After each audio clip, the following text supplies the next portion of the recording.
Good evening, and welcome to The Caring View, the online health and social care platform here to elevate, educate, and celebrate all things social care. Before we get started, don't forget to hit that subscribe button and that bell if you are watching us on YouTube. Follow us on LinkedIn, X, and Facebook. Follow us on Spotify and all your major podcasting sites, and go to www.thecaringview.co.uk. Free resources go out every single Friday. We now have a free CQC hub on our website with loads of documentation, guidance, and past content for you to help you get prepared for the new single assessment framework, which, if you are in the Southeast, I am so sorry, you've got 14 days until D-Day. If you're like me up in Lancashire, you've got until around the end of February, so lucky me. I'm going to learn from everything that you're going through, but do check out the website. All of our free resources are there. And our podcast around the DSPT has now been completed, but it is still there and available for you to use to get ready for completing it, ready for the June, July deadline, I think, next year. Anyway, I'm Adam Pennell, one of your co-hosts. This is when Mark, the other co-host. How are you, How Adam? are you, Mark? Yeah, not too bad. I only saw you this morning. I was saying, it feels like 5 hours ago that I saw you.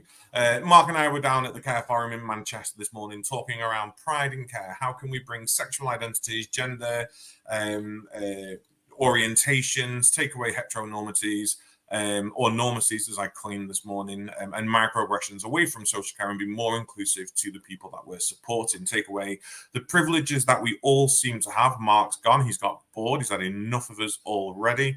But it was a very, very interesting conversation. We've had that conversation on the show before, and we'll be having it again. Spoilers, we are putting together some guides hopefully to help you navigate the new waters of gender and sexual orientation, but also around the multicultural and the multi-ethnic side of being part of the LGBTQIA plus community. How can we make things better for everyone? But that's not what we're talking about tonight. What are we talking about tonight, Mark? Yes, so tonight we're talking about what could social care strikes look like. So I think we see it on the media, don't we? The teachers have striked. We've had the NHS that have striked. Railway workers are striking. And we have seen some social care providers strike.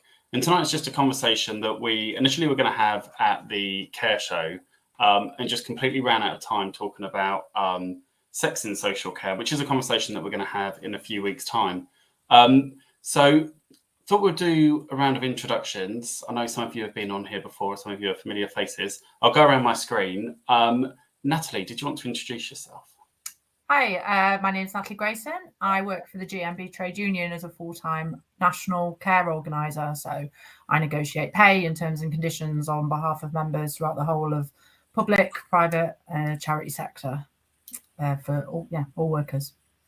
Thank you very much. Nicola? Hi, I'm Nicola Holmes. I am a consultant and director of Every Step Care Consultancy. I support care services to reach their full potential of where they need to be, and I'm currently residing in Scotland. I bet it's cold there. It's lovely, actually. It's actually quite lovely. Sophie, good evening. Hello, good evening, everyone. My name is Sophie Chester-Glynn, and I am director of a care organisation, but also I set up Co-Produce Care a few years ago, just before the pandemic, and we aim to advocate for all things social care within the systems and support people responding to government consultations and the like. So, hello, everyone. Hello, thank you very much. And Sonia, last but not least. Hi, everybody. My name's Sonia Rye. I'm the founder and director of Nectar HR. We are a HR consultancy. We work with lots of different clients all across the UK.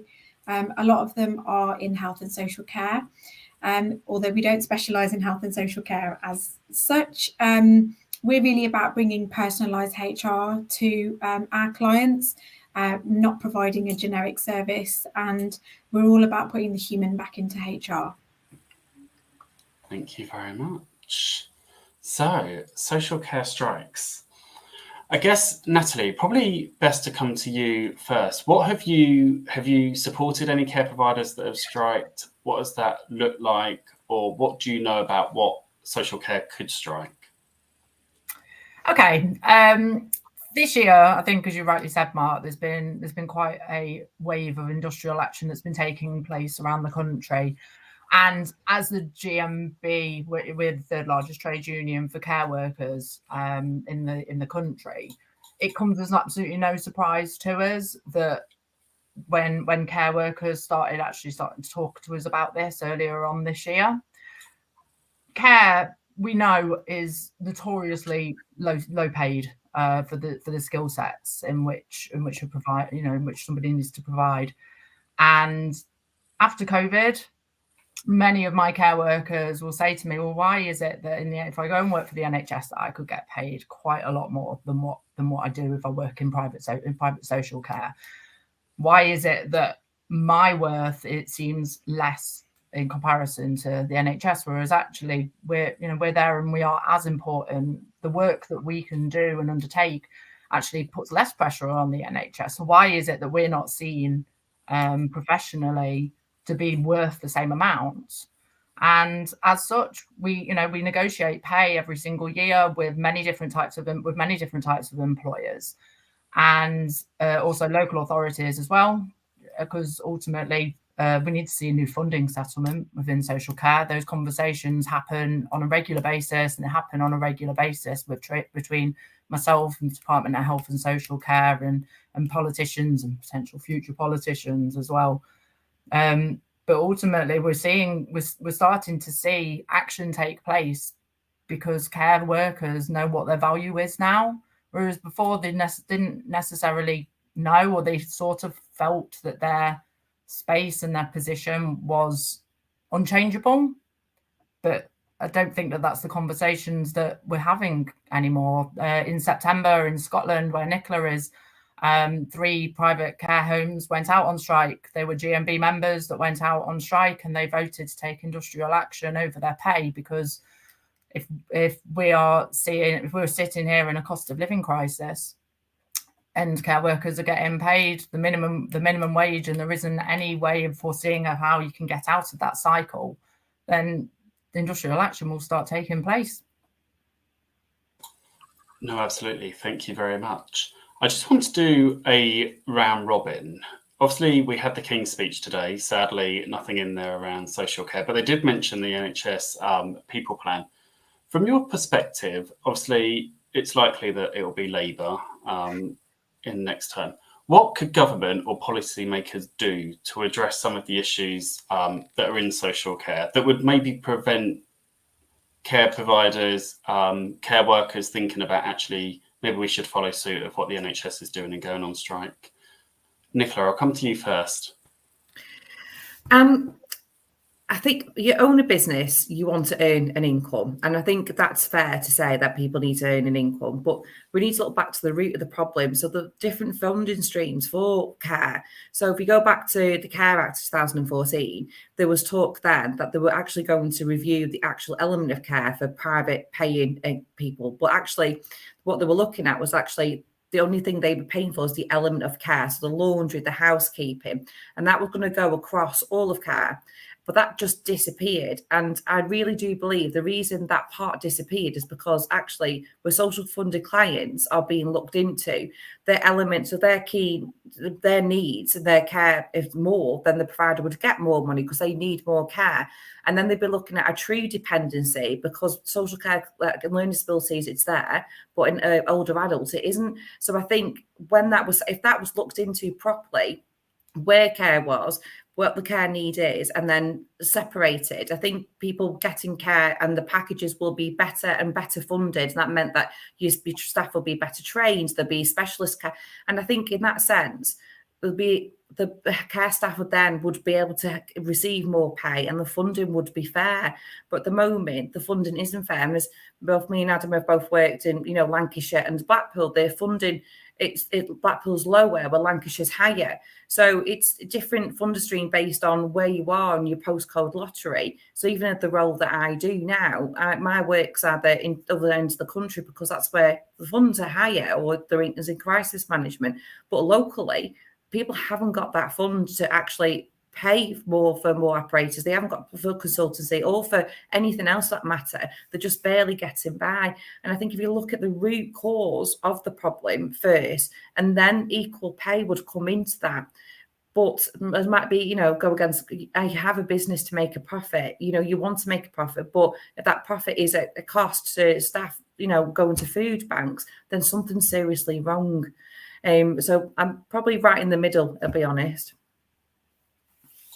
No, thank you very much. And I think you touched on some really good points. And obviously, I know I've spoken to you many times about learning disability and the differences between older people and LD services and funding and kind of what staff pay is like and the benefits and the rewards, and they're complete polar opposites in so many ways.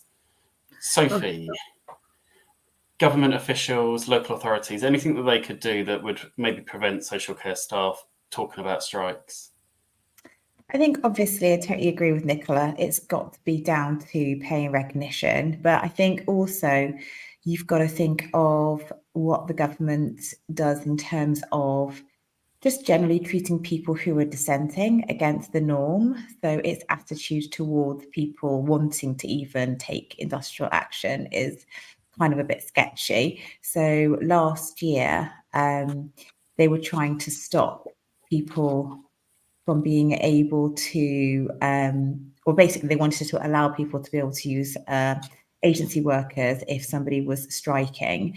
So that was going to be put into law. So that means the effect that you would have if you were going to take the industrial action on the operations of an organisation would be greatly minimised, which is great if you're a provider. And a lot of providers will think, well, that's a great thing, but also that gives you little or no impact. And luckily that went to court and that didn't become law. And that, I think in August, Mr. Justice Linden ordered that Kwarteng's amendments, he actually made an amendment to the regulation, wouldn't actually go through. So, if organisations are going to strike, then you can't just put in agency workers to cover that. So I think also if we look at the rhetoric around protests at the moment, the government is definitely trying to play down people's ability to even dissent to anything that is remotely against the norm. And I think we need to be really careful about that, because rather than trying to quell people from, fighting for what they think is right, whether it's to do with pay or conditions or anything else, I think they should be looking at working with organisations.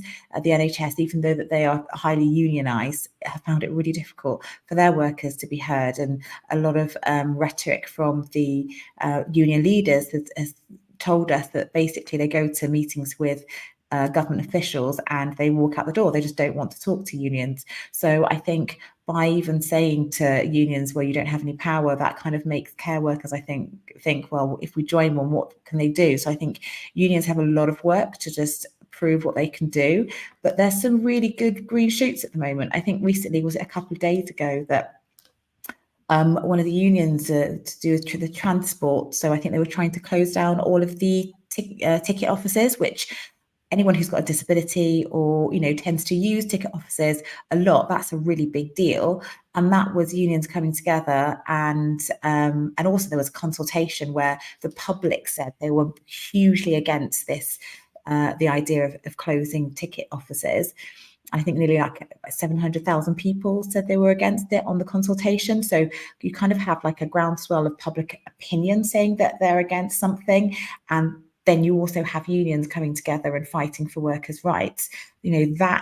Those two forces together can really create a groundswell of change. And now, that plans to cut down on ticket offices has been axed. So I think, yes, unions can have a lot of power, and local authorities and government have a lot of power to change their attitude. But I think also we need to be thinking bigger than just the action of going on strike. We need to get the public to come along with us, and also come towards the cause of pay and conditions for care workers, and make those distinctions between what's going on with health and what's going on with social care a lot clearer, so they can kind of make our argument with us. Because actually I think less than local authorities, it's the government really that we need to be trying to convince, because local authorities at the moment get their funding from the government. So we need to maybe stop thinking in as we're all in silos, and see how we can all come together. You know, local authorities technically should be on our side because they're just trying to support the local population to get care, and so are care providers and care workers. So I think we need to all come together a little bit more on it. There's definitely something going on in this country at the moment with our government where they seem to be acting in the total opposite of the best interest of the people. And I don't know what it is, and I don't want to make this too political, but we've had recently Suella Braverman coming out basically saying there's going to be hefty fines for charities giving tents to people who are homeless within London and within the cities. And you sit there and you think to yourself, how is this human? How is this compassionate? How is this looking after the people? And if we can't even look after the people who don't have anywhere to live, I just feel, you know, I'm coming from this completely uneducated around unions and strikes. It's not something I've ever had an experience with. But I sit here thinking, as if I was a care worker, if we can't even look after the homeless and people who are without abodes and without jobs, how the heck are they going to listen to us around people who are working and do have places to live and do need to change things? It's a really scary prospect. And for me, I'm full of a cold, so I'm not going to talk much tonight. But one of the things I would love to know is, in the conversation this evening, within hospitals when they strike, it's a case of, well, let's just cancel operations, let's just cancel appointments, let's just do this. And people are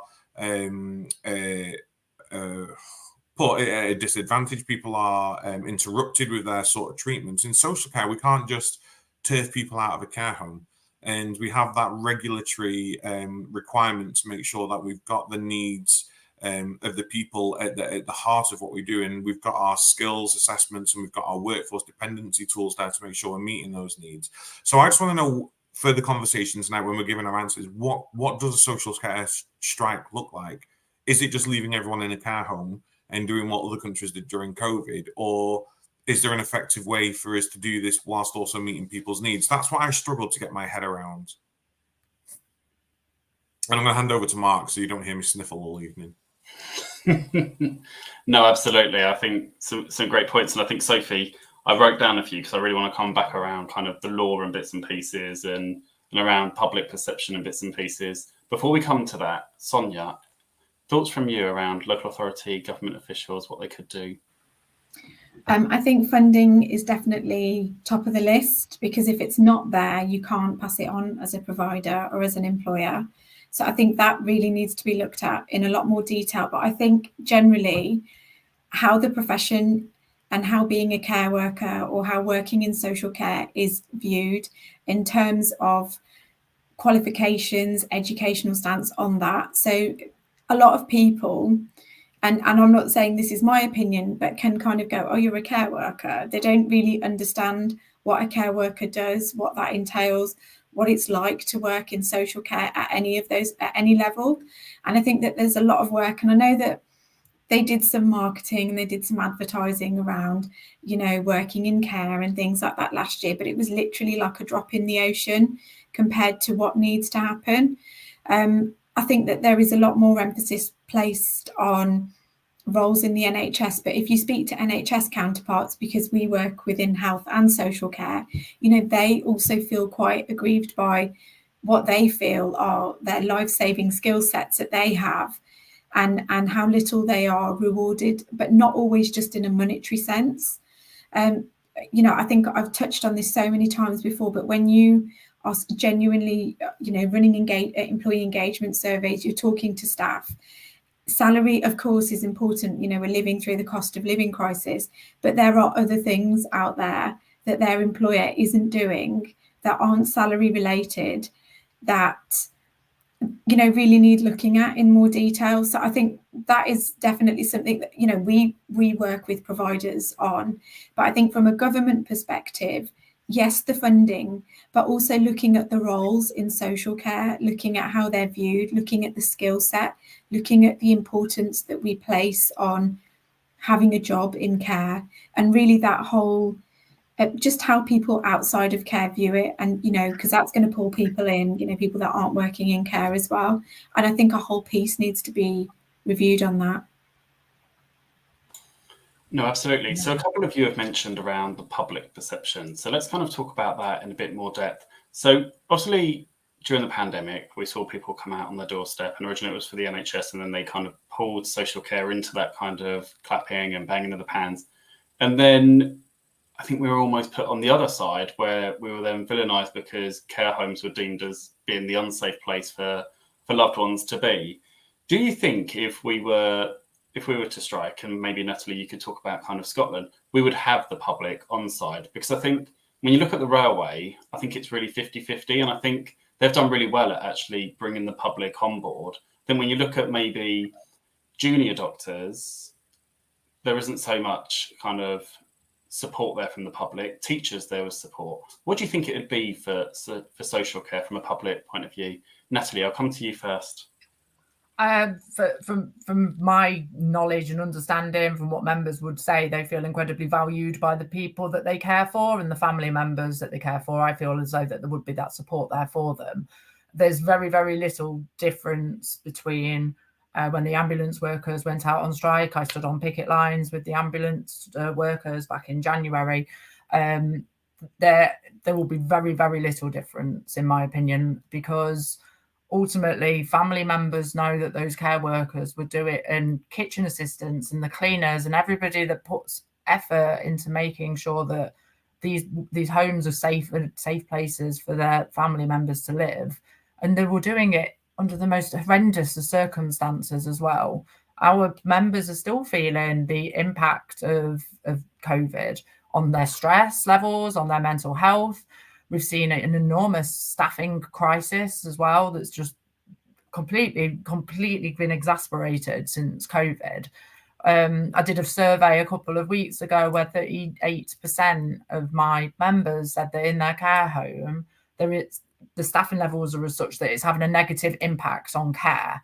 Now, that is not due to those individual people and the care that they give. It is because they physically haven't got the time or the space to be able to go and give the care that they want. And family members see that. They can see how ragged everybody is running around. I think I just want to come back on a few points that the other ladies said earlier. Sophie, you spoke about agency workers earlier, and you're absolutely right on that. I mean, if we're looking at what strikes look like in social care, they're not put on the provision of in the same way that the hospitals are doing. Now, our members do not take strike action easily. It is a very, very difficult decision for them to take, because firstly, they don't get paid for the days that they take strike action, but secondly, they know they don't, they do the job for the love of those residents, and there is that emotional impact that takes upon them. But when you're left in a position where you're on the minimum wage and you can't put food on the table, and all that you're asking from your employer through pay negotiations is an uplift to the living wage, just as an example, like nothing that's completely and utterly out of sorts, and an employer then rejects the outcome of a legal ballot completely, and then undermines that offer by giving a lower offer than what they gave in the first instance, you are going to end up really, really annoying people. You're going to end up annoying your workers. And that's what happened in Scotland, ultimately. That's why those care workers went out on strike. And Sonia, as well, you are right. It isn't always just about pay. In the situation that we are in now, in the cost of living crisis, it is very much about hourly rates. But care workers also know that when we were going through COVID, they were valued in that way, or their sickness levels were valued in that way, because statutory sick pay was put in from day one, and that's been rescinded now. So it's gone back to 3 days of having to wait. And 83% of our members say that they can't afford to take time off sick because they do not get paid for that time. So actually putting in provisions like good sick pay policies, actually paying people when they are off sick so they can actually take the time, putting policies in such as better pensions, closing the gender pay gap, so employers pay that little bit more money. Collective bargaining, it would be the thing that your trade unions would want to see. Sectoral collective bargaining, that will be the thing that we'll be asking the Labour Party to be putting in place with fair pay agreements if they were to come in. And also, you know what? Recognise trade unions and actually work with us. We're often seen as like the absolute bad people in the situation when we're not. We can come up with very, very sensible resolutions to things. It's about listening. It's about consultation and listening to your staff members in a different way to what you would hear if you were talking to them themselves. They're going to be telling us different things to what you're going to be telling you as employers. And ultimately, we want to make sure that care is of a good standard. But as somebody whose grandparents are in care, I want to know that worker is actually getting paid well for doing the job that they're doing. I suppose one of the things on this then is, and again, looking at it from both sides of the fence, is do or should social care strikes actually start from the top? Should it be providers that strike first rather than the workforce? Because for us to be able to provide the workforce the stuff they need and deserve, we need that income coming in. And yet we see uplifts every single year are not meeting the national living wage. They're just not meeting. I mean, next year we're going to £11 an hour, and it's terrifying providers. You know, it's absolutely terrifying. It's the money that's coming in for the care that's being delivered and provided just isn't there. I did a survey last year, or it could have been this year, the time just flies, around unpaid care bills from local authorities and from the NHS. And we were looking at nearly £1 billion across the country of unpaid care from local authorities and NHS to social care providers. And most providers do want to pay more. Most providers do want to do more, but they can't do it without that money coming in. Otherwise, the businesses would fold. So, and I don't want to monopolise the time with you, Natalie, but what's your view on the fact that most providers would say, we want to do this, but we just don't have the income coming in? Do we have to start? The subject that you're talking about is quite an interesting one, because ultimately we're a member organisation, so I take my direction from what my members are asking for, and we go and negotiate those. So in terms of employers or providers actually going out on strike, which I think is what you're saying, who is your representative body within that? Who is it that you're negotiating with, and who is the overarching representative of? I have no idea. This is just a question I'm asking. Do we need to create something? Because for providers to be able to actually go, look, we're just not going to, let's just say all providers in the country just say, I'll tell you what, we're taking no more local authority funded individuals. Mm-hmm. We're just not going to do it. We're not going to take any local authority individuals until you give us the uplifts that we require to be able to pay our team more. Mm-hmm. Is that the sort of action that we'd be able to take as a sector? I think it's something that's worth exploring. Whether or not that would fit under anti-trade union laws would be a different matter. I'm not entirely certain. It is an interesting concept, though. So for providers, back to my question, for providers who want to do it but can't afford to do it, this idea of staff going on strike and saying, but we want more money, what do we do when we don't have that income? As we said, there are lots of other ways in which that you can do it, and people, members aren't going to be completely stoic if they feel as though they're going to be able to get some other win in, because very often strikes aren't ever just a one issue. It's pay, it's terms and conditions, it's impacts on staffing, it's to reduce stress levels in the workplace. And if through lobbying local government, through trying to find those extra funds, even if that's an extra £1 an hour or 50p an hour, if it's a reasonable offer, then we will be able to take that back to our members for them to go and vote on. But ultimately, providers, you need to listen to members, and the more members that we get, the more staff members that become union members, the louder that their voice becomes, and the more likely it is that we're able to then go and put pressure on for funding settlements in social care, and to try and encourage local authorities to rebuild directly operated services and actually see it as something that's actually really quite important and strategically important as well for our society.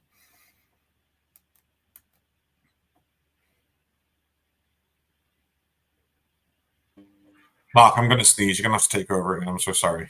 Well, sorry, my internet kind of went out and came back in, so I couldn't work out whether it was Natalie's or mine, and then it all went. So Natalie, listening to you there talking about how it's not just around pay, and I want to come to you, Sonia. What are some ways that HR can support with some of those disputes that might not be pay related, that might cause kind of upset between an employer and an employee? I think Natalie mentioned a good one, which was terms and conditions. And, you know, I've been quite open about some of the things that we've seen as kind of really poor practice when it comes to terms and conditions. And we're in a fortunate position because when a client comes to us, they want to get it right. So we're not having to kind of almost create a business plan for why don't you do this and they're really open to the ideas and the suggestions that we're coming up with. And sometimes we are saying, you know, we don't think you should be doing that anymore. And we don't think X, Y, and Z is fair. Have you considered, you know, a typical one that we saw a couple of years ago was for a new starter, you know, they're expecting them to do their training before they'd started. You know, all these kind of things and not paying for the training. And we've picked up on lots of things like that. We've worked with providers on changing all of that. That's part of a paid induction, you know, a simple thing like that. You know, training agreements that are, you know, fair and reasonable in terms of if an employer is paying for additional training, if they're putting somebody through, you know, we've had like master's courses, degrees, you know, different NVQ levels, but being fair. So kind of not like you can't leave for 6 years afterwards, otherwise you have to pay us back 100%, those kind of things, you know, being fair, being reasonable. But I mean, I think I'm, you know, Adam and Mark, you know, I'm an advocate for really making people feel welcomed and important in any role, in any organisation. And those kind of things can go a long way because you then start thinking a little bit outside of the box. So, you know, Natalie mentioned sick pay. And she mentioned that, you know, you're right, Natalie, SSP was changed during COVID and now it's gone back to the normal provision, so you don't get paid for the first few days if you are on SSP only. If you've got some kind of contractual sick pay scheme, all of a sudden that's different. And then, you know, working on, I don't know, if someone's been off for 4 weeks or more, helping them phase back in. But actually that's a paid phased return rather than a you're only going to get paid for the hours that you work and you have to top up the rest with annual leave or unpaid leave. That goes down a treat and it doesn't actually cost the employer a lot, but these are more favourable terms and conditions than what we're seeing offered at the moment. And when we're looking at sickness rates and we're looking at what that might cost, it's not a huge amount to a provider, but the option, that safety net for that person that's coming back from something that's been quite stressful, from something long term, is there for them. So and then they kind of turn around and say, oh, but you know, that might just increase sickness rates, but there's lots of other ways to look at, you know, sickness absence and deterrence around, you know, sickness basically. So there's lots of other things that they can do, but we have seen that there's a lot of generic terms and conditions out there. And again, I'm really against all that generic business because it doesn't reflect you as a provider, you as an organisation, your culture, what you stand for. I think that there's a lot of work that can be done there. But I think for me, you know, you'd asked me to think about steps and, you know, what can providers be doing? The first one that I've put is listen. Listen, be open, be honest, but also be respectful. When somebody feels heard, they feel so different to telling somebody something and they've just cut you off right at the start and they've just kind of gone, no, can't do that. No, we can't do that. I think people feel very empowered when they feel listened to. And that's not to say that we can give everyone an 8% pay increase because we haven't got the budget to do it. But if we are actually listening and we're understanding what the issues are, you know, I talk about when we're doing consultations, really understanding the barriers. And if that takes 3 or 4 consultations for us to really get to the nitty gritty of what is it that is really concerning this individual or this group of individuals, then you can work on ways to meet in the middle and different solutions. But when you're not listening and you're not really understanding what the actual barriers are, you're just going to be at loggerheads. So for me, there's power in looking at other aspects than just we can't go 6% pay rise. No, absolutely. And I know I've worked for an organisation that paid minimum wage, and it's all around the benefits and how you make staff feel and that culture within the service that you absolutely just spoke about there, as opposed to the pay. And I think training and development and upskilling played such a huge part in that. And I think, we had Skills for Care joining us a couple of weeks ago talking about the Workforce Development Fund. Actually, there's so much funding out there. Sometimes it's not really easy to find. There's no kind of one central place.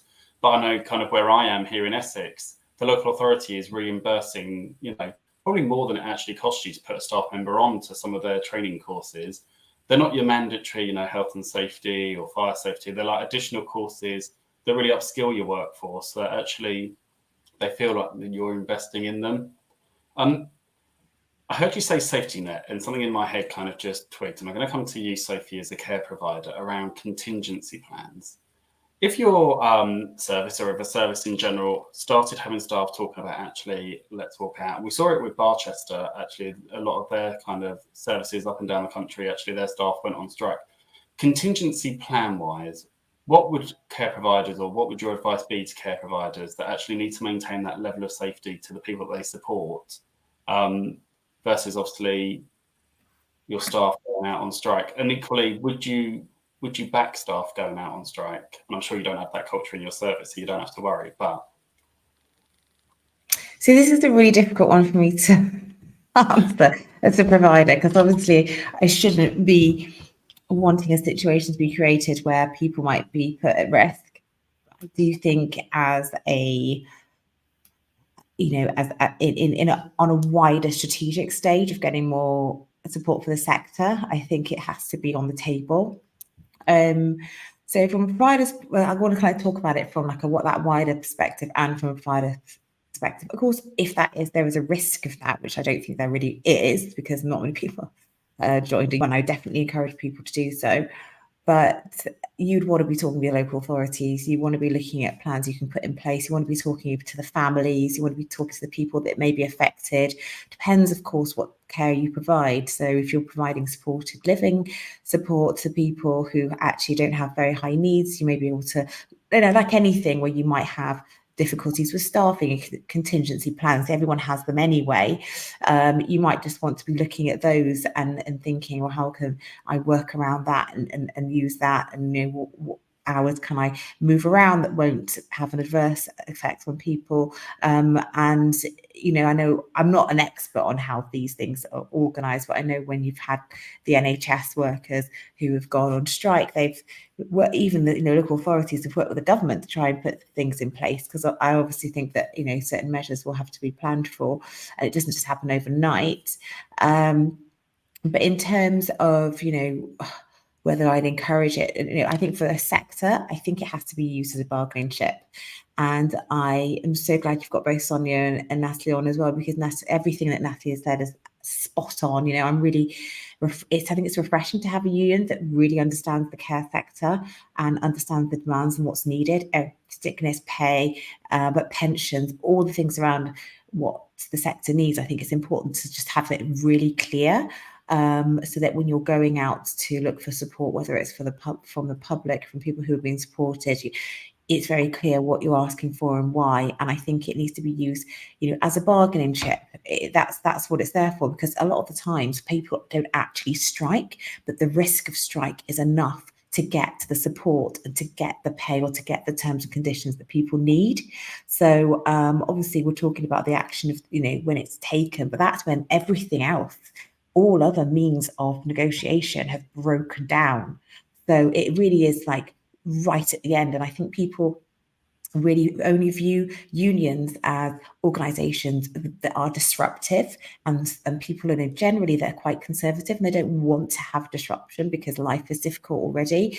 But I think what's not explained or advertised enough, because our press is generally against strikes anyway, is the fact that unions have a huge way of actually helping people to get to where they need to be, whether it's as the individual employer with helping negotiations with an employer, and you who just, you're just talking at different in different ways, and you just can't really understand how to come to an agreement. They can actually help. A good union can help you do that, and also they can really help, collect your staff together in a way that can help you almost as a provider get the things that you need to get in order to keep your staff, because all the data, Skills for Care, even the CQC is now saying that staffing is a huge issue.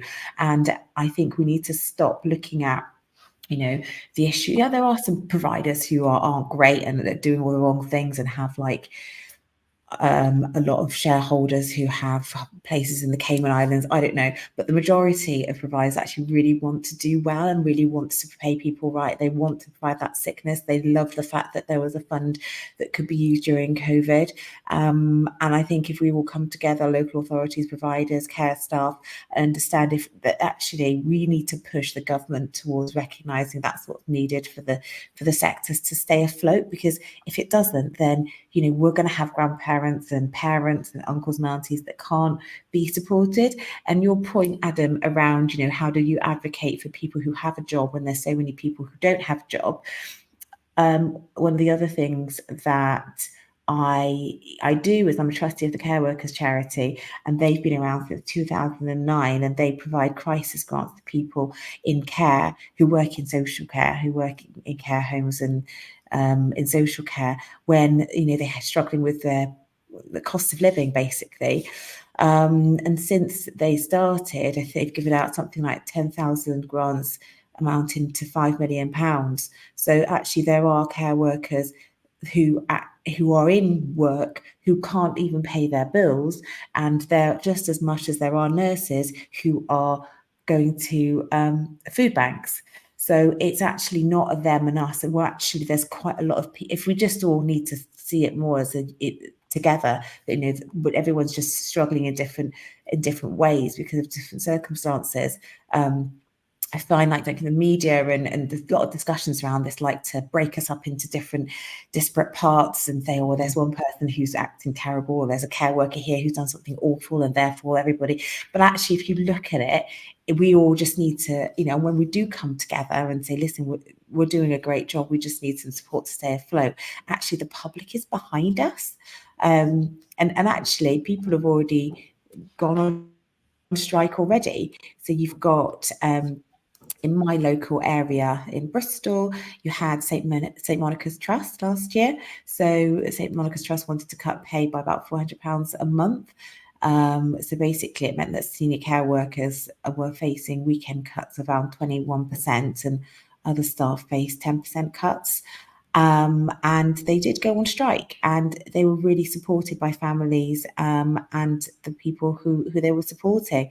Similarly, the year before that, Sage Nursing Home workers went on strike, and they were doing it sort of like for dignity and care for all. Their union, United Voices of the World, supported them, and they were also looking at other things. So the fact that they were being short-staffed, the fact that there was mismanagement and bullying and favoritism, and they did look at pay and a break. They wanted a paid hours break.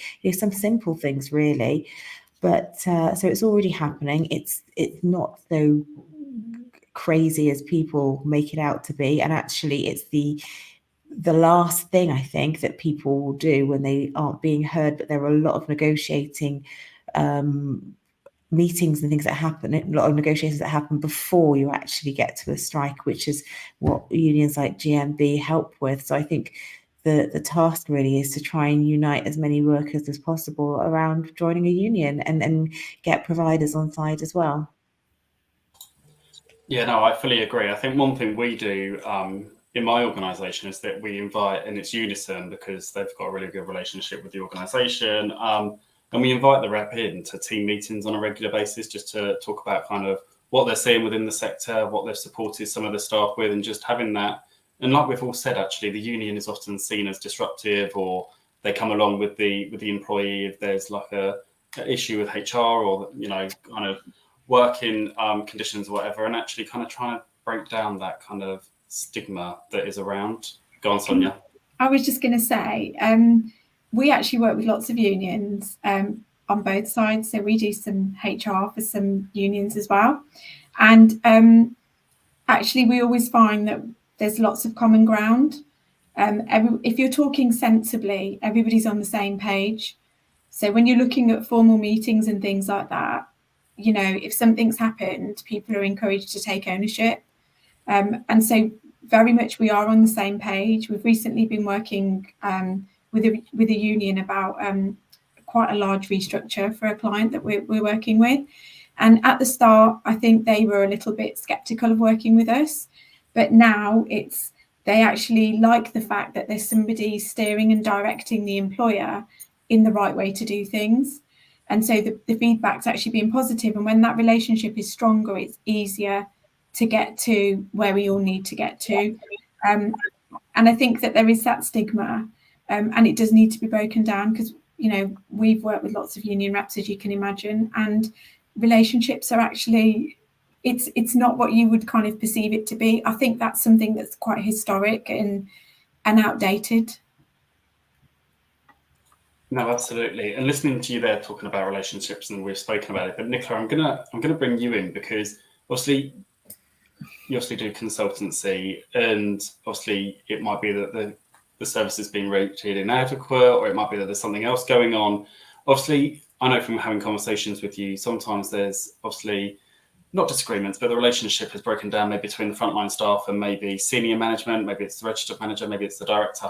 And obviously what we've spoken about tonight is actually how we can prevent that. So have you got any tips maybe for any managers listening around, you know, maybe they don't have the best relationship with their team, or it might be an area manager that has just started that, you know, needs to kind of put some measures in place to kind of build on that relationship? The key point is to listen to the staff and team. And when you first go into a role, is listening to see what's happening. When I sort of take over maybe an inadequate home, or that the homes have struggled, sometimes the management team may have left. So all that pent up anger, that's well, they felt like there's been a bullying culture or anything like that going on. They don't feel like they held all this in. So the new manager coming in, or the interim manager, whichever it is, coming into the service, usually gets dumped with all this anger, all this pent up energy that they've had, where they've not been listened to. And it's sometimes not taking that personally, it's just listening to what's actually being said to you and what's happened. When a service does reach a level of being inadequate, then it's working with the staff teams, like, you know, unfortunately, difficult conversations are going to happen. If things are not being put right, then it's listen to the staff and team, listen to what they've got, but also it's telling them where you are, where someone is going to be held accountable. That will happen, that will follow through. And it's not because we're not listening. So for instance, one of the cultures that comes across quite often for myself is it's the blame. Well, this person, I didn't know, this person didn't know, or this has happened. And it's like, it's gone round to like 7 other people first before it's actually landed on my desk. And it's, you know, and I'm going back to the staff and so I can deal and tackle with concerns, and I can, you know, and investigate them, but I can't investigate something that's come through hearsay, or and you expect an action to take me to do something about it when I can't, because I've got my HR side that I need to follow and a process that needs to go. So a new manager coming in, listen to the staff team, but don't give false promises. It's very important. I will deal with that. I will look into that. I'll get back to you next week. That's not realistic sometimes, because in your first couple of weeks, you will be bombarded. You may discover issues, and you may discover things that need your attention more. So that staff member saying, I've put this holiday request in, it's never been approved, and they always get ignored, and I keep missing family holidays. That to them is a massive priority to them to get tackled. But at the same time, you've discovered a huge medication error and results in someone being, you know, physically unwell, and now you've got that needs your attention. So it's being realistic, like, you know, we're going to acknowledge that as I've just got to deal with this. This is urgent, but acknowledging and going back to stuff. So you can't meet the deadline that you have said to them. Acknowledge that you're not going to, and speak to them, because sometimes that clear method of communication, it doesn't happen, and people are just going to be like the other one. You're just going to ignore me again, and that's, you know, and they lose that faith. But that's the biggest tip I'll say is communication. Listen to the staff team, but don't dig yourself out. Give realistic expectations of what you're there for and what you're going to do, and communicate with them if you can't go back to them. It's so important, because the atmosphere, won't improve and the blame circle that she's not going to do anything, they're not going to listen, and you're back into that circle again. And it becomes really toxic.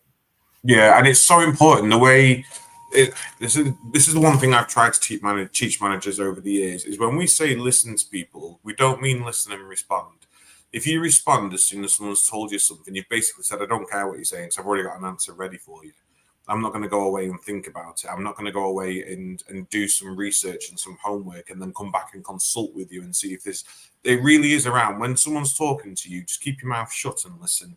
And it's a really, really difficult thing to do. But as leaders, as managers, as captains of these teamships that are out there in social care, it's imperative that we learn and we manage to do that. Otherwise, people will just think, well, you're thinking about what to say to me as soon as I've spoken or as soon as I finish speaking. You can see it edging to come in. I have a question, and it's just, I'm thinking practicalities. So Mark's our eloquent host tonight in coming up with the really good questions. I'm trying to think of practicalities that managers back at home will be sat there thinking and going, So I have a question around sponsored placements, because obviously sponsored placements have to do a certain amount of hours each week. They've got to meet certain thresholds, etc., etc.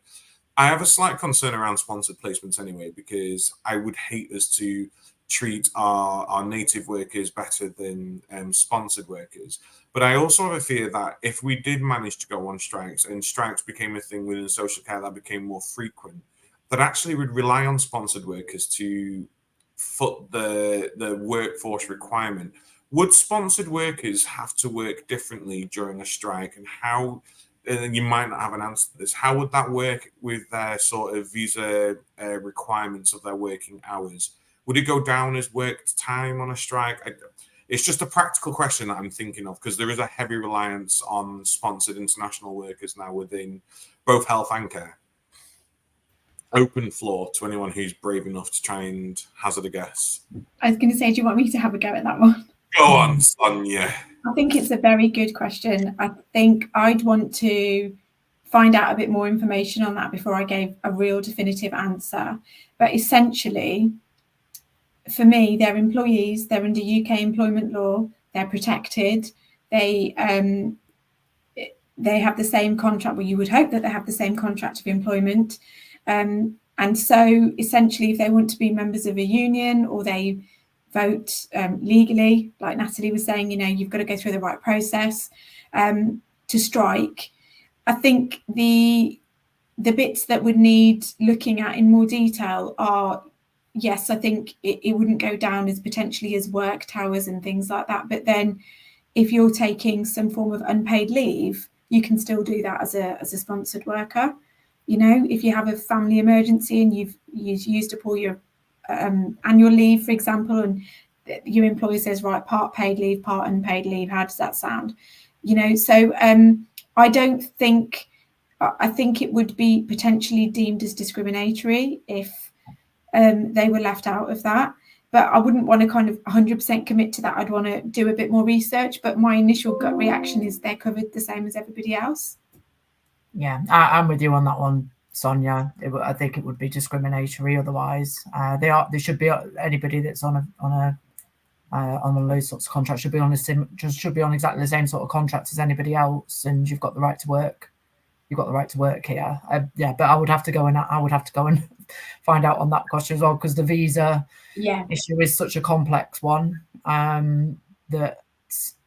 Yeah, it would have to be treated carefully, but I do think it would also be discriminatory. I think there might need to be some kind of like notification process.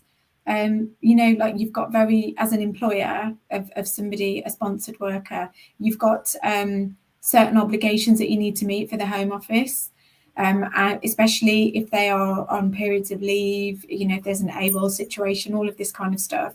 So I think you'd need to look at your obligations as the worker, as the employee, but also as the employer, about potentially any notifications that you might need to make, not to get anybody in trouble, but just to make sure that you understand what your obligations are and that you're reporting appropriately.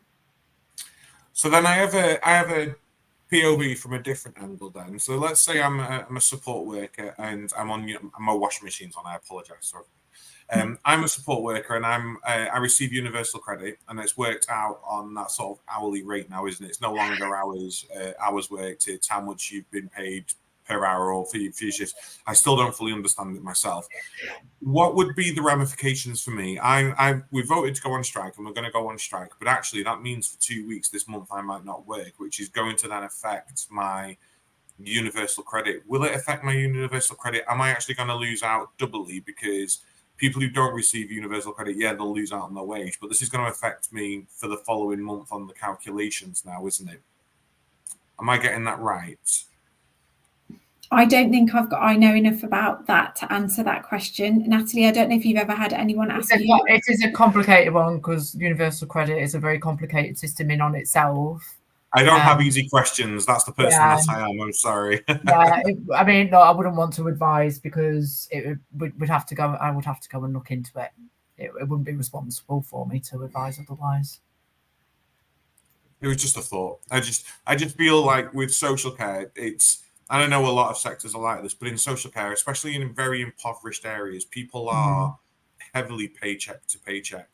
And it's like, what are the further ramifications of going on strike? Are they going to do themselves a disservice? And then are employers then going to use that as, if you go on strike, you'll mess up your universal credit? I'm just trying to think of the bullying tactics that might come down from employers and how we empower people. Mark, maybe we need to do a bit of digging into this and get in touch with DWP and see what the response from them might be.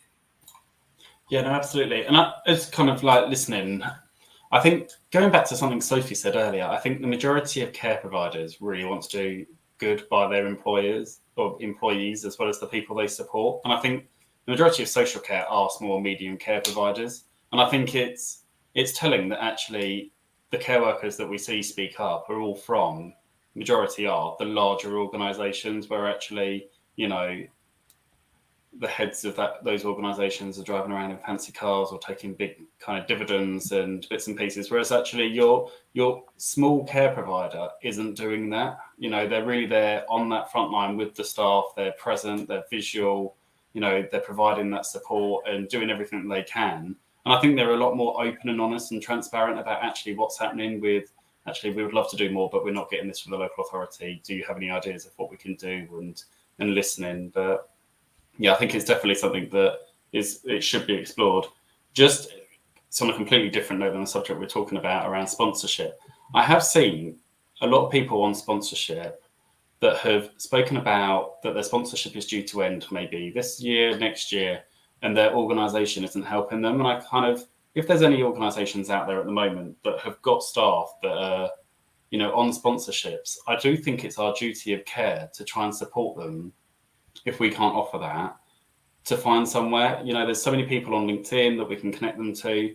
I know in my organisation, I've got 3 workers that sponsorship is due to end next year. And I'm not scared, actually, that I find them an organisation that they can go to if they were to leave, next week, next month, actually, of knowing that actually you've done everything to support them and their families, because ultimately, it's not just a job, it's their whole livelihood, and it's the family and the children and everybody that's impacted. So I just kind of, when I was listening to your speaking, it kind of just jogged my memory, actually, the amount of care workers that are kind of in the groups talking about how stressed and worried and the anxiety and uprooting family to have to go back home. So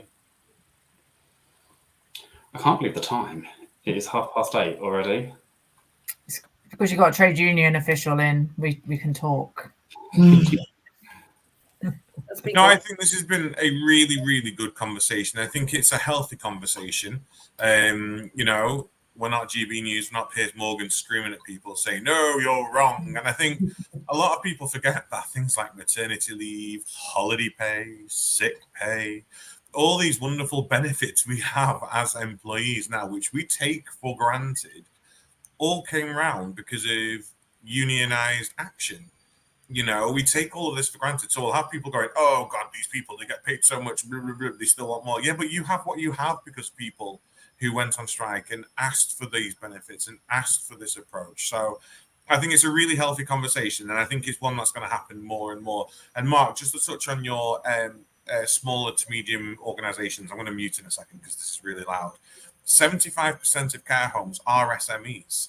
75% and 80% of home care providers are SMEs.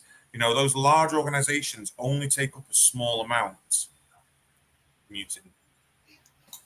You're okay. We can't hear your washing machine or whatever's going on in the background. So you're all right. No, absolutely. And that's got all background suppression on the microphone. That. No, it's definitely not as loud as my old laptop fan that sounded like a motorbike that used to go past. Before we close out tonight, is there any final thoughts, bits that anybody wants to mention? Do a round robin. Adam, I'll come to you at the end. Sonia, I'll come to you first. I would just say be open and transparent with your workforce about what's going on. Don't have a hidden agenda. And there are so many, we haven't got into all of this, but there's so many steps before strike action. There's things like conciliation, mediation. There's so many things that you consider. But even before you get to that point, you know, open and honest conversations with your staff, and also know how your staff are feeling. Like, what are the issues? Don't kind of turn a blind eye and let things snowball. So, you know, try and keep that line of communication open, but be open and transparent back. Thank you very much. Nicola. Sorry, I couldn't find the mute button. For me personally, if the question at the end, the question of the title of the show was, what could social care strikes look like? And I think, in all honesty, I don't think the whole health system would fall apart if social care strike, if we all did it at the same time. And I don't think the steps that can be taken, but we have to go back to the funding. And I think jointly, we all have to sort of work together with, like, you know, we might see everyone's competition, but I think we need to go back to that funding point, because social care needs that funding and we need to support it. And if it does go under and we start struggling, the NHS is going to struggle. The NHS already is struggling, and there's the massive impact. And I know it's health and social care, but I do believe social care is looked at as the underdog most of the time. And the funding, you know, how many changes this year has it been for funding streams for social care? It's already changed multiple times. So for me personally, I think jointly something we could work together to go back to local authorities to look at, and even go back to look at the Care Act and say, this is what you were planning on doing. Let's look at this and do it again, because that might help with the pay and the conditions that staff are working at, because they are loyal and they work in this job because they care, and then they're getting and they care and they're overworked and they're tired, and we're losing aspiring people out of the industry. I started as a carer. I wouldn't be where I was if I hadn't started as a carer. And I think it's really important that we need to acknowledge the roles, the potential, but also where the main problem is coming from, and it's funding. Absolutely, well said. And anybody listening, if you're not part of your local care association, you know, do a quick Google search and join, because I think definitely powering voices of care providers in the local area coming together. Just before we move on, I suppose this is the litmus test, though, isn't it? Because I've worked in many areas where care associations aren't even welcome at the table at local authority meetings. So, you know, this whole idea of strike action and getting the government to listen, if we can't even on a local level, at a place-based level, have an independent voice of social care at that table, it's worrying. Like, it's really worrying. I've tried to set up care associations as an independent provider voices in different areas, and I've been vetoed by some local authorities to go, no, we don't want them because actually they're too problematic, or they're too argumentative, or they're too combative. And it's like, well, no, it's because they're not being listened to. That's frustration. That's not anger. It's just frustration that as a sector they're not being listened to. So care associations are huge, and I think are a really great starting point for us to join them as much as we can do, to get our voices to those tables as much as we can do. I'm so glad you brought that up. I wanted to mention it earlier. Sorry, Mark. No, that's okay. Natalie, final thoughts from you?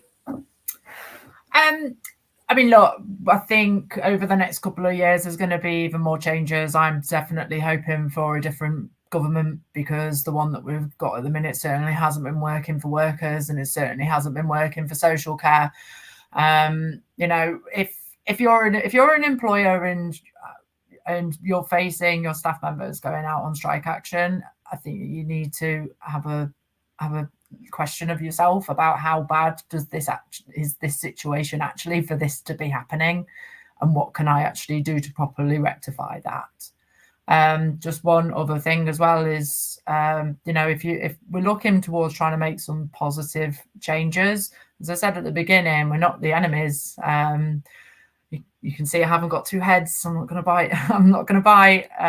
But we need to have employers and unions should be engaging with each other, and recognition with trade unions, so that we can work together to try and build a better care system, which has got workers' voices right at the very heart of that, so they know that they're getting listened to. And my hope is that over the next few years, we will start seeing fair pay agreements coming into place, and we will start seeing collective sectoral bargaining for the care sector, which will give employers and workers, the government and every other stakeholder a place at the table to be able to negotiate a social care system which is going to be much better operated into the future. But if you guys as employers are going to do that, you need to find yourself a representative body yourself. You need to start figuring out what that's going to look like for the future. Thank you very much. Employees, care associations, unions. It's the three. It's the triangle. Sophie. Nothing more to say, really. What they said. Except I can't believe that Adam's got a Christmas tree up already. It's only the 7th of November. Not just one, Sophie. Not just one.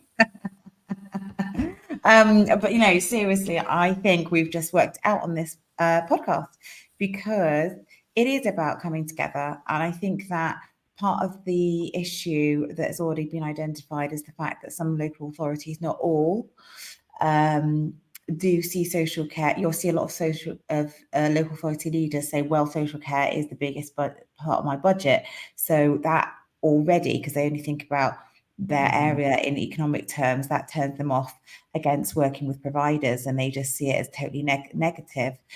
So I think there is definitely, which means that there needs to be a strong representation from workers and from local provider organisations, which we're very lucky in the West here. We've got Care and Support West, and they have managed to get on the ICB board, not on the boards, but they've managed to get on some of their partnership boards.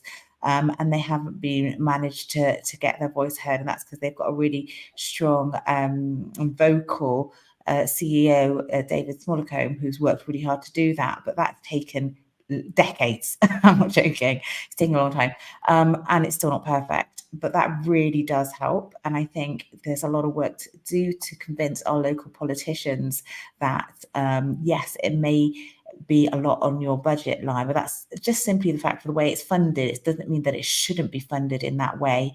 And I think if you just draw people back to the fact of why we're all here, and it's for the benefit of those people who need the care and support to live a gloriously wonderfully ordinary life. I think it's Social Care Futures, something like that. They pose it as, and I think it's true. And I think we need to just keep that as the focus. And they can only do that. I believe very much in relational autonomy. We're all kind of as well as we are because of the people around us, and we need to look after them and recognise how they support us. So definitely there needs to be more focus on support. And I think things like what Sonia was saying around trying to prevent it, to even think about talking about strike action. But I think the benefit of having, like Natalie was saying, the collaboration and working with unions is the fact that you bring the voices together. We've got more in common with what we want for the sector than we have that we disagree with.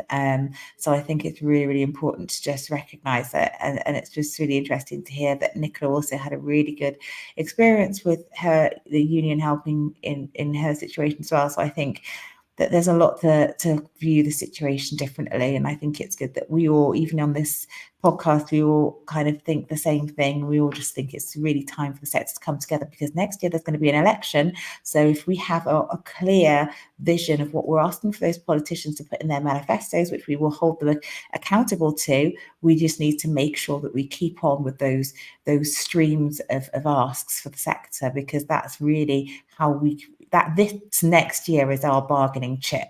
We will not go to the polls and vote for you if you not are just taking tiny bits of, some I think it was Angela Rayner was talking about terms and conditions of the contracts to have 0-hour contracts banned.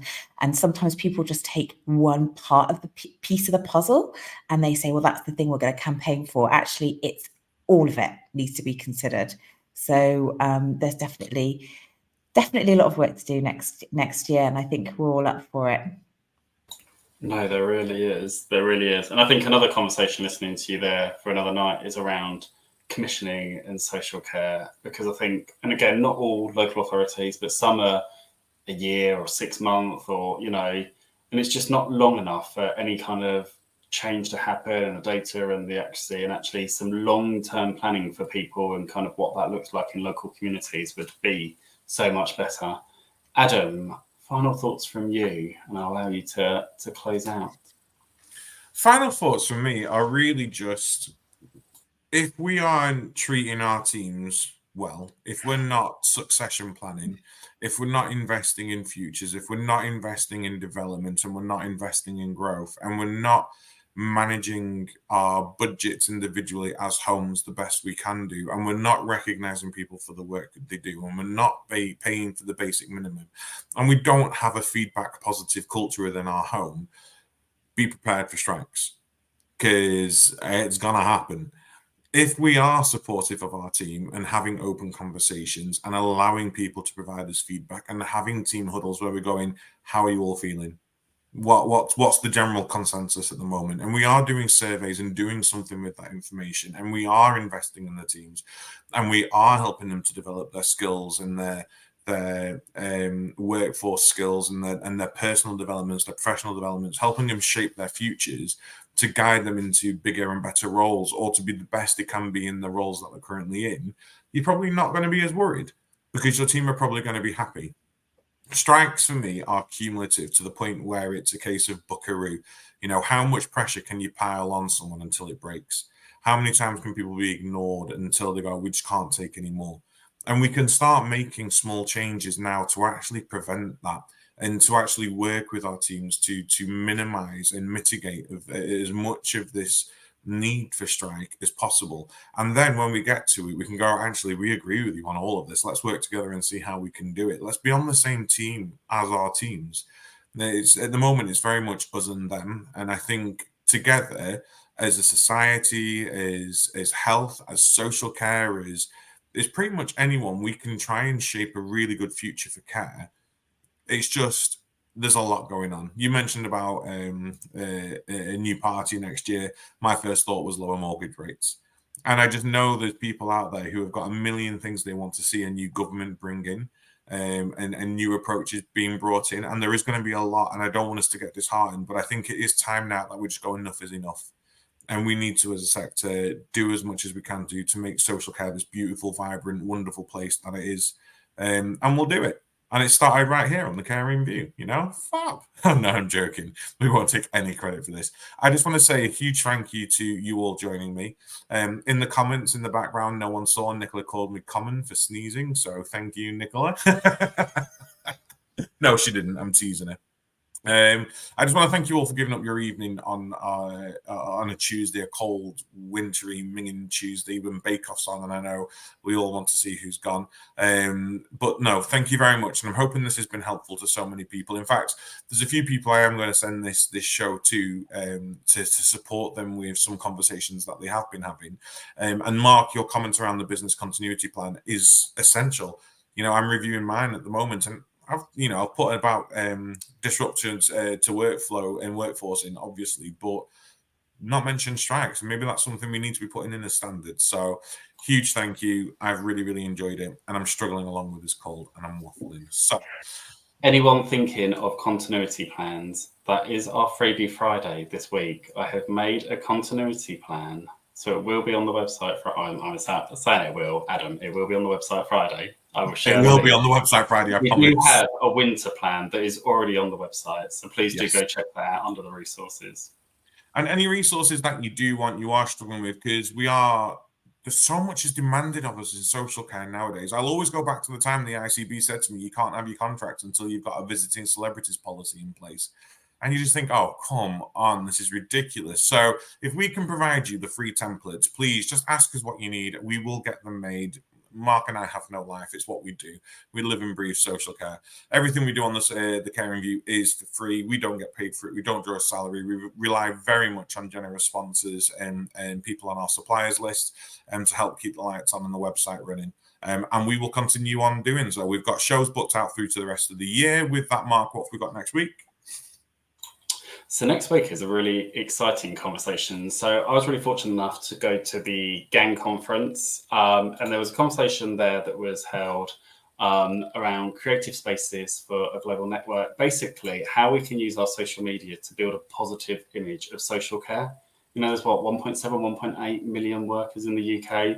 Actually, if we all came together, relatives, you know, how many people could post positivity? And it's around how we can start using our social media, because there are some of us that might not want to go on social media to put something positive or don't know where to start. And it was a really engaging conversation. And I thought, you know what, actually, I invited the people that invited me, and I was like, let's just have this conversation. Because obviously all these conferences are never sadly recorded. So unless you're there on the day, it's then lost. So yeah, really looking forward to next week's show. Yeah, it's going to be absolutely exciting. And we're already taking bookings for next year, and our shows are filling up quite quickly. So if you do want to be guests, you do want conversations to happen, there are things you want us to discuss, we will around the probably January mark, end of January, beginning of February, do another follow-up on the CQC as well, because we'll have been a couple of months into the new framework by then. So we'll be sure to touch on that. But until then, thank you so much, everyone. Go and put your Christmas trees up. I've got 5 up in my house, not including the one outside and the Christmas tree soap dispenser in my bathroom. And when my camera went off earlier, it's because my wrapping paper's just arrived from, I know, I do mine in craft paper. Enjoy it. It's lovely. Let's spread some festive cheer. But stay safe. Have a good evening. And we will see you next week live at 7:30 on The Caring View. Take care. Right.